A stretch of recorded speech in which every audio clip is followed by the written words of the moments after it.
Bonsoir tout le monde. Je suis Maya Mindou. Je fais partie de ce beau projet initié par Benedict que je remercie, même s'il n'est pas dans les parages. Éloge de la submersion, c'est un projet qui m'a permis d'aller très loin de me reconnecter à des intérêts très anciens que sont à la fois les questions de géologie, les questions d'océanographie et surtout le fait de se réapproprier la mémoire du sol, la sédimentation à échelle géologique mais aussi symbolique et mémorielle. Je suis très marquée par le fait que la mémoire du monde finit toujours au fond de l'eau, c'est-à-dire que tout ce qu'on accumule et tout ce qu'on est et tout ce qu'on meurt et tout ce qu'on mange, etc., finit atterrit dans l'océan. Et l'océan a une mémoire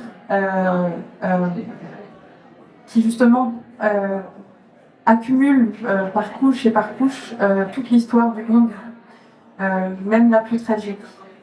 Une autre chose aussi, c'est que depuis toujours, je prends en compte le fait que les animaux nous regardent et nous voient. Et je crois que depuis enfant, j'ai honte devant les animaux des fois de ce que nous faisons en tant qu'humains.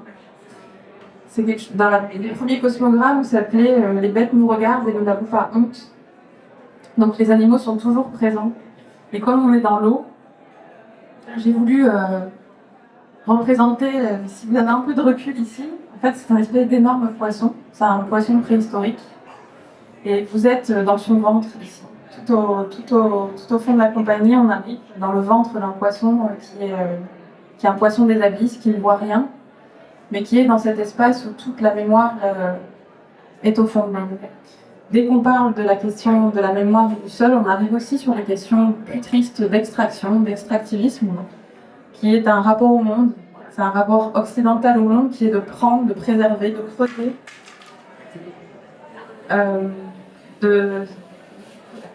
C'est pas encore le moment. Et moi, je suis née au Gabon, en Afrique centrale, où la question de l'extraction fait partie des questions économiques et quotidiennes, et de l'emploi. Ça a toujours été présent. Et du coup, c'est aussi quelque chose qui est là dans ce travail, notamment ce travail de céramique qui est un petit peu étrange, mais au milieu, il y a cette plateforme et tout autour, il y a la vie, c'est-à-dire les oiseaux, le monde sous l'eau, les esprits en colère, les esprits tristes, autour de la plateforme. Mais donc, je reviens à mon poisson.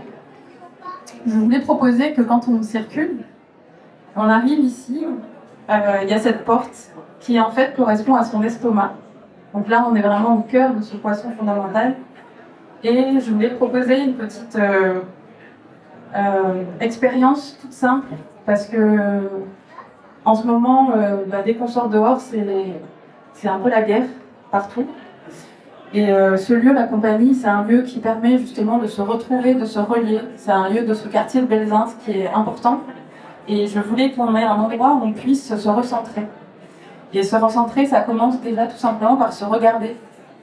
Et donc, il y a cette arche où je propose que des personnes se mettent face à face, avec confiance, et puissent pendant 1 minute, le temps de se battre, se regarder dans les yeux, sans rien dire, et ensuite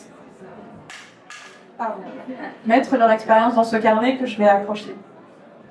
Donc ça, quand on traverse, on peut s'arrêter, se regarder, se recentrer.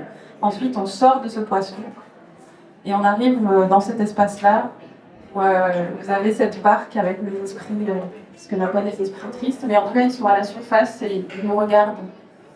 Dans l'exposition, il y a également des dessins, des sérigraphies.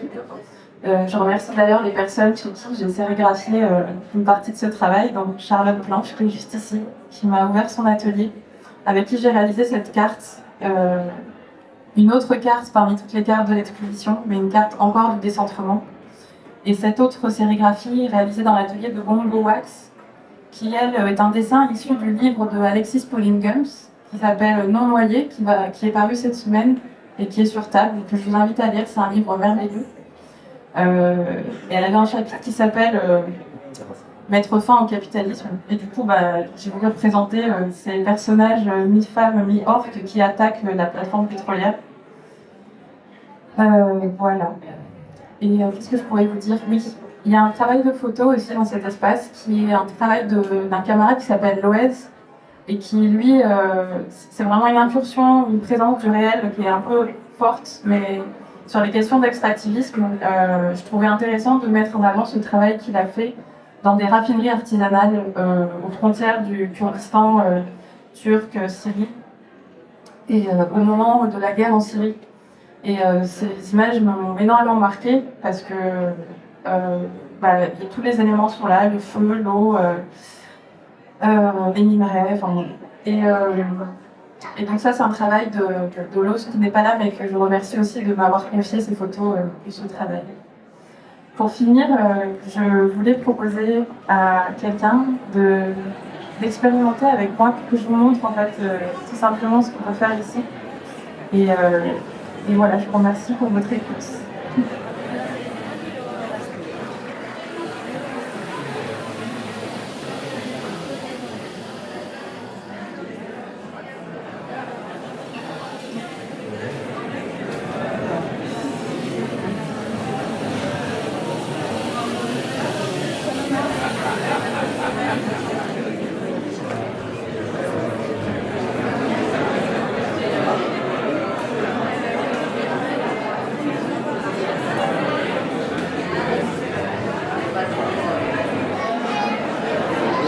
J'ai ramené de Dakar. En tout cas, jusqu'au 30 novembre, il y a un programme submersif hallucinant quoi, qui nous attend. Donc je veux remercier vraiment la Fondation Daniel et Nina Carasso, nos partenaires Zoel, Artagon, les éditions Burnout et les liens qui libèrent, les éditions White Project, La Marelle.